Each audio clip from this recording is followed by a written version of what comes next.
Student, आज हम discuss करेंगे linearly independent set. Linearly independent set क्या होता है? इफ़ एस हमारे पास कोई सेट है, इज ए सेट ऑफ 2 और मोर वेक्टर्स, ये 2 या 2 से ज़्यादा वेक्टर्स का सेट है किसी वेक्टर स्पेस वी में से, then S is said to be linearly independent. फिर हम कब कहेंगे कि ये जो हमारा एस है वो लीनियरली इंडिपेंडेंट है? If no vector in S can be expressed as a linear combination of others, कि एस में से हम कोई भी वेक्टर लें तो वो ना लिखा जा सके बाकी वेक्टर्स के लीनियर कम्बिनेशन में, बाकी वेक्टर्स के लीनियर कम्बिनेशन में ना लिखा जा सके।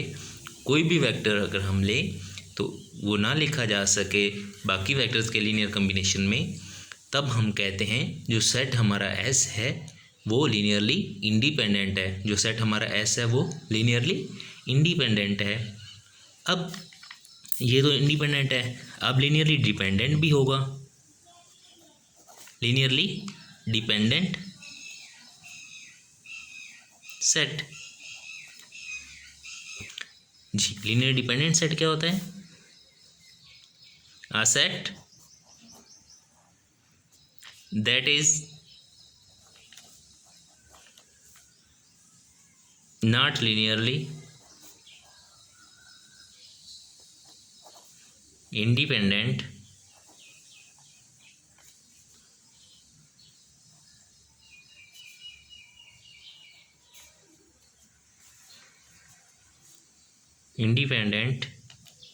is said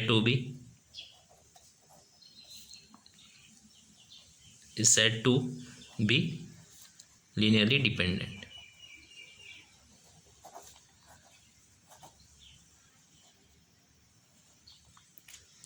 अगर वो लीनियर इंडिपेंडेंट नहीं है तो वो सेट लीनियरली डिपेंडेंट होगा। कब लीनियरली डिपेंडेंट होगा? कि हमें एस में से कोई ऐसा वेक्टर मिल जाए जिसको बाकी वेक्टर के हम लीनियर कम्बिनेशन में लिख सकें, तो फिर वो सेट क्या हो जाएगा? Linearly dependent. अगर ना लिख सकें तो वो क्या होगा? Linearly independent. अब एक थ्योरम है इस पे,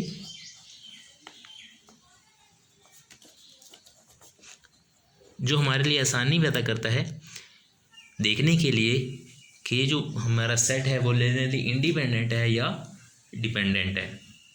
लीनियरली इंडिपेंडेंट है या डिपेंडेंट है। Any non empty set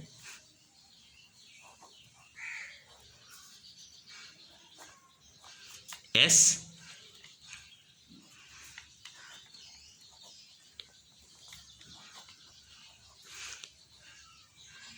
in a vector space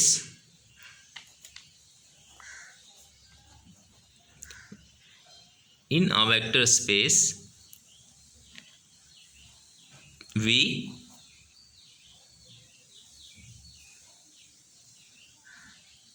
is linearly independent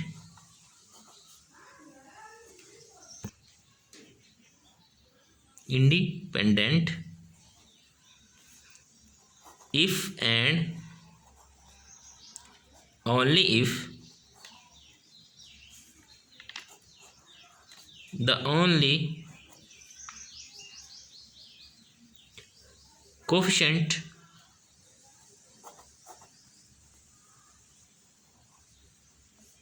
satisfying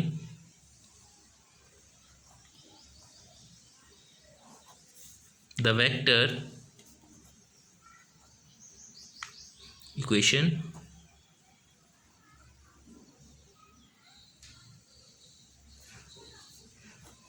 k1 v1 k2 v2 plus up to kn vn is equal to 0 और k1 0 k2 is equal to 0 up to kn is equal to 0। Theorem क्या कहता है? Any set S vector space का कोई भी set S है उसको हम लीनियरली इंडिपेंडेंट कब कहेंगे?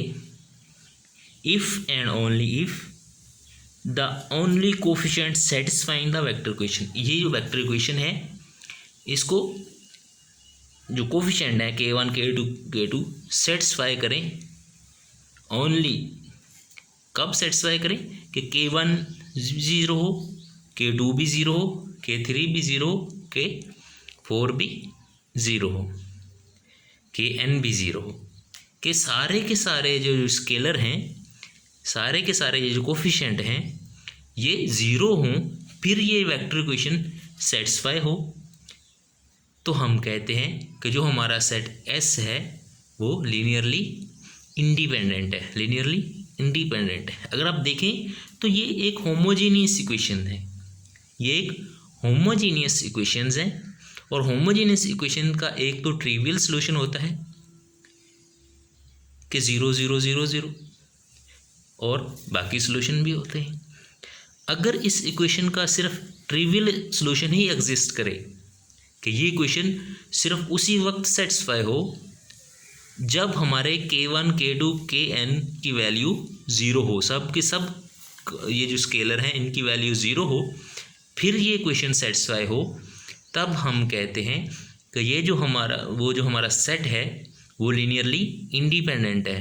अगर ये इक्वेशन सेटिस्फाई हो जाए, किसी एक स्केलर की वैल्यू भी नॉन ज़ीरो आ जाए, तब हम कहेंगे कि ये जो हमारा सेट S है वो लीनियरली डिपेंडेंट है, लीनियरली डिपेंडेंट है, सिर्फ ट्रिवियल सॉल्यूशन ही एग्जिस्ट करे तो हम क्या कहते हैं कि ये हमारा लीनियरली इंडिपेंडेंट सेट है, लीनियरली इंडिपेंडेंट सेट है।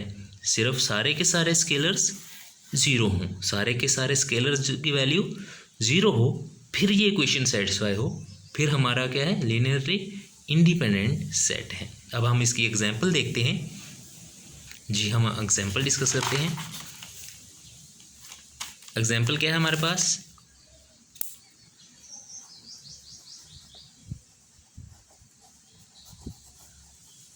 Determine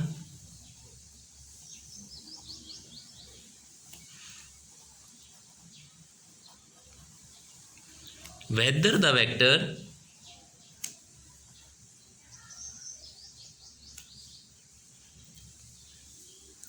v1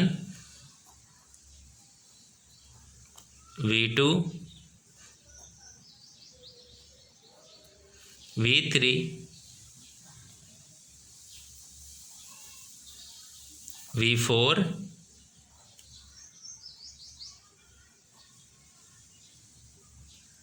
in R3 are linearly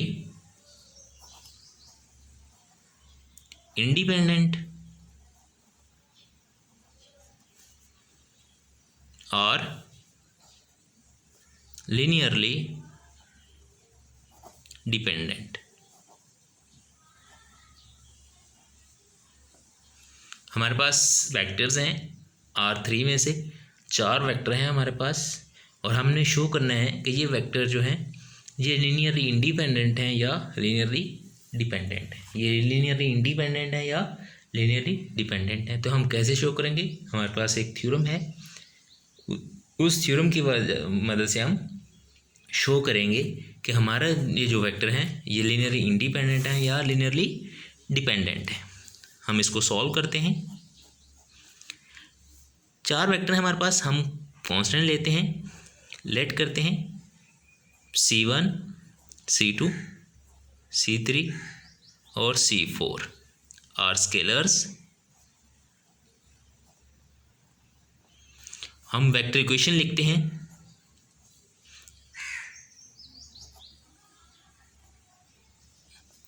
vector equation क्या हो जाएगी, C1 V1 plus C2 V2 plus C3 V3 plus C4 V4 is equal to 0। ये हमारी वेक्टर इक्वेशन है। हमारा थ्योरम क्या कहता है कि ये इक्वेशन जो है ये सेटिस्फाई हो उस सूरत में कि ये जो सारे CIs हैं ये ज़ीरो हों, ये सारे CIs ज़ीरो हों, तब ये लीनियरली इंडिपेंडेंट होगा। अगर ये इक्वेशन सेटिस्फाई हो जाए, कोई एक CI भी C1 या C2 या C4 या C3, इन चारों में से कोई एक C भी अगर नॉन ज़ीरो हो, फिर ये क्वेश्चन सेटिस्फाई हो जाए, फिर हमारा जो ये वेक्टर्स हैं वो डिपेंडेंट हो जाएंगे, लीनियरली डिपेंडेंट हो जाएंगे। अब C1 V1 की वैल्यू हमारे पास है 1 2 3 प्लस C2 V2 की वैल्यू है 1 0 0 प्लस C3 और V3 की वैल्यू, उसके बाद C4 और V4 की वैल्यू 0 0 1 इज इक्वल टू 0। ये इज इक्वल टू 0 का मतलब है कि ये 0 भी एक वेक्टर है, 0 0 0 0। अब देखें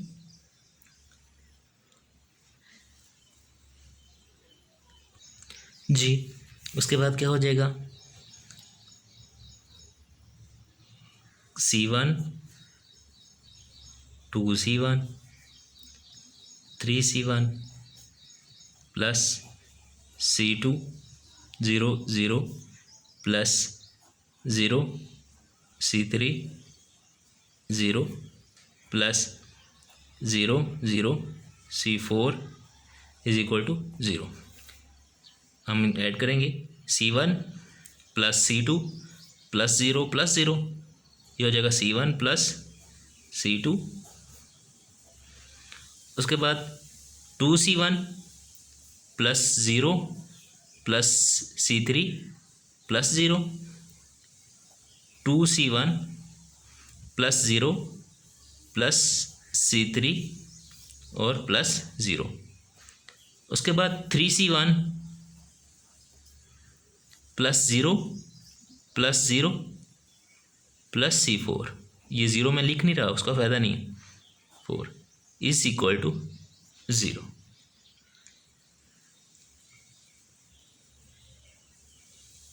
जी, अब देखें, अब यहाँ से हमने C1 C2 C3 और C4 की वैल्यू फाइंड करनी है, तो हम कंपेयर करते हैं। ये हमारा ज़ीरो वेक्टर है,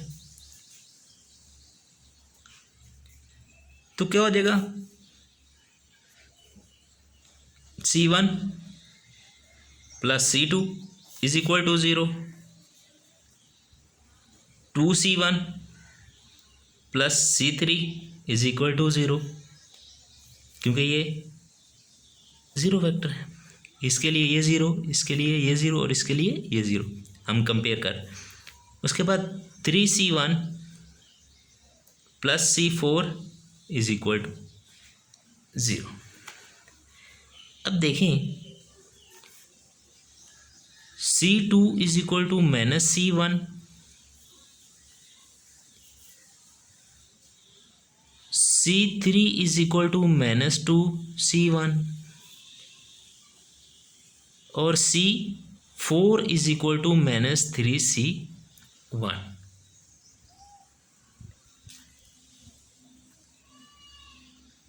अब यहाँ हमने क्या करना है, वैल्यू फाइंड करनी है, लेकिन हम ऐसे इनकी वैल्यू नहीं निकाल सकेंगे।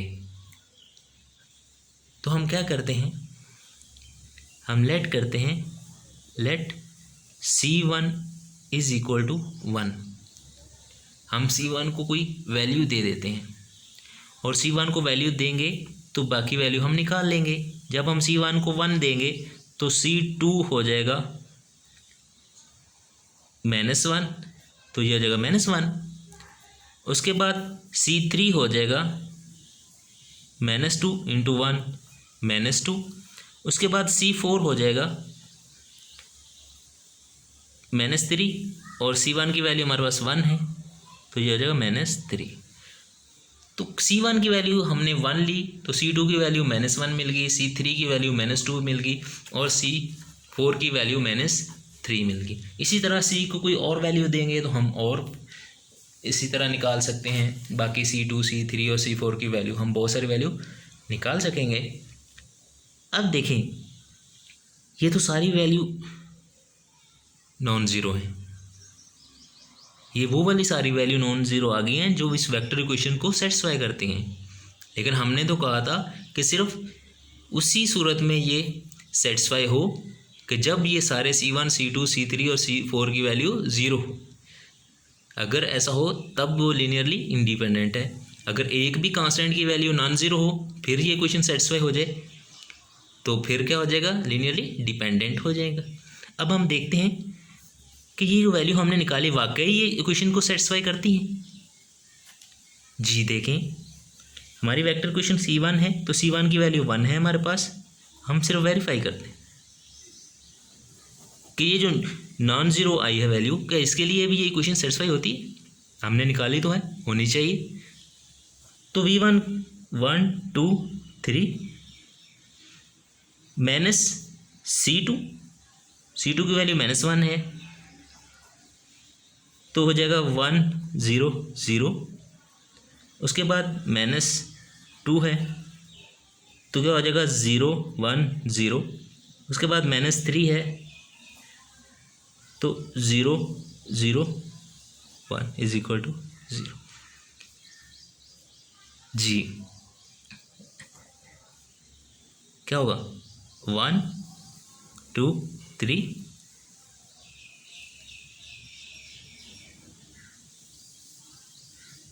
जी, इसको प्लस कर लें तो ये क्या आ जाएगा -1 0 0। इसको प्लस कर दें तो क्या हो जाएगा 0 -2 0। इसको प्लस कर दें, इसको माइनस को अंदर ले जाएं और -3 इज इक्वल टू 0। जी अब ये 1 है, इसमें ये ऐड करेंगे ये ऐड करेंगे ये ऐड करेंगे तो क्या होगा 1 -1 plus 0 plus 0 1 plus -1 plus 0 plus 0। उसके बाद सेकेंड 2, इसमें ऐड करेंगे -2,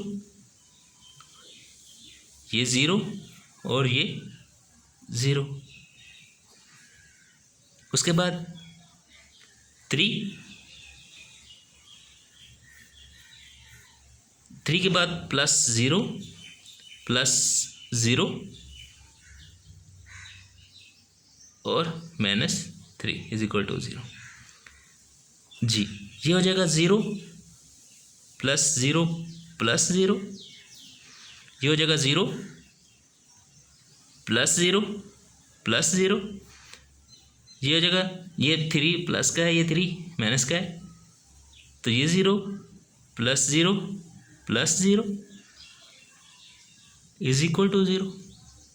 तो ये क्या बन जाएगा 0 0 0 इज इक्वल टू 0। तो 0 इज इक्वल टू 0। देखें ये क्वेश्चन तो सेटिस्फाई होगी, वेक्टर क्वेश्चन तो सेटिस्फाई होगी, लेकिन जो हमने कहा था कि जो कोफिशिएंट्स हैं या जो हम स्केलर्स हमने यूज़ किए उन स्केलर्स की वैल्यू सबकी ज़ीरो होनी चाहिए, सबकी ज़ीरो होनी चाहिए। सिर्फ एक ही सूरत हो उस इक्वेशन के सेटिस्फाई होने की कि वो सारी की सारी वैल्यू जो कांस्टेंट्स हैं वो ज़ीरो होने चाहिए। अगर वो ज़ीरो नहीं है, उनमें से एक भी नॉन ज़ीरो है और इक्वेशन सेटिस्फाई हो जाए तो हम कहते हैं कि वो लीनियरली डिपेंडेंट हैं। अगर इक्वेशन सेटिस्फाई हो सिर्फ उस सूरत में कि वो सारे स्केलर्स हैं जो वो इक्वल ज़ीरो हों, तब हम कहते हैं कि वो वेक्टर्स क्या हैं, लीनियरली इंडिपेंडेंट हैं। वो वेक्टर्स लीनियरली इंडिपेंडेंट हैं।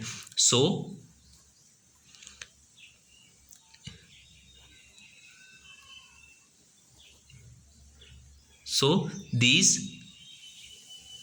are linearly dependent। तो ये लीनियरली डिपेंडेंट है क्योंकि स्केलर्स नॉन ज़ीरो हैं और नॉन ज़ीरो स्केलर्स के लिए इक्वेशन सेटिस्फाई होगी। अगर सिर्फ स्केलर्स की वैल्यू 0 0 होती और उसके लिए ये इक्वेशन सेटिस्फाई होती तब हम कहते कि ये जो हमारे वेक्टर्स हैं वो लीनियरली इंडिपेंडेंट हैं, लेकिन यहाँ ये जो वेक्टर हैं वो लीनियरली डिपेंडेंट है। हम एक और एग्जांपल डिस्कस करते हैं। जी एग्जांपल है, शो दैट S 1 0 0 एक वेक्टर है हमारे पास, और एक वेक्टर 1 1 0, और तीसरा वेक्टर है हमारे पास 1 1 1 है, इज लीनियरली इंडिपेंडेंट। इसको हमने शो करना है लीनियरली इंडिपेंडेंट। कैसे शो करते हैं? 3 वेक्टर हैं हमारे पास और हम लेट करते हैं 3 scalar C1 C2 C3 scalars, और वेक्टर इक्वेशन हम लिखते हैं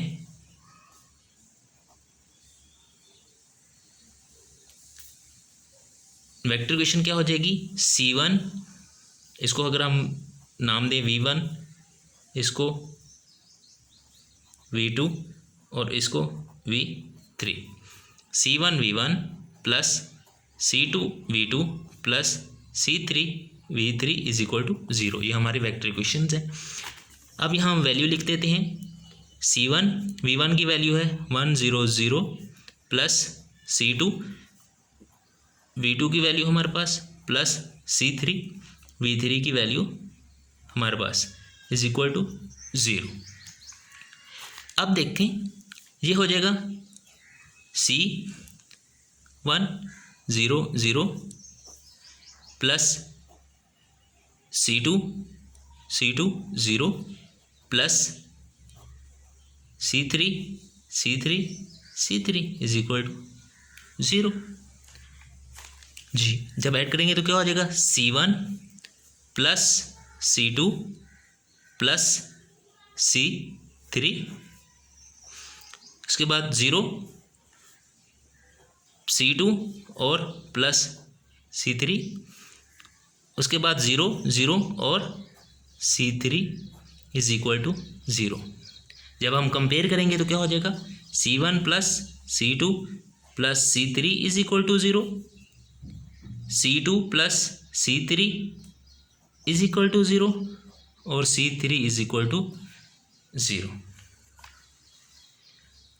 हमने इनकी वैल्यू निकालनी है। C3 की वैल्यू हमारे पास है, C3 की वैल्यू हम इसमें पुट करें 2 में और 1 में।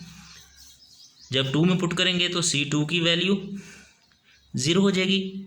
जब हम C2 और C3 की वैल्यू इक्वेशन 1 में पुट करेंगे तो C1 की वैल्यू 0 हो जाएगी। तो ये तीनों के तीनों कांस्टेंट की वैल्यू 0 आ गई।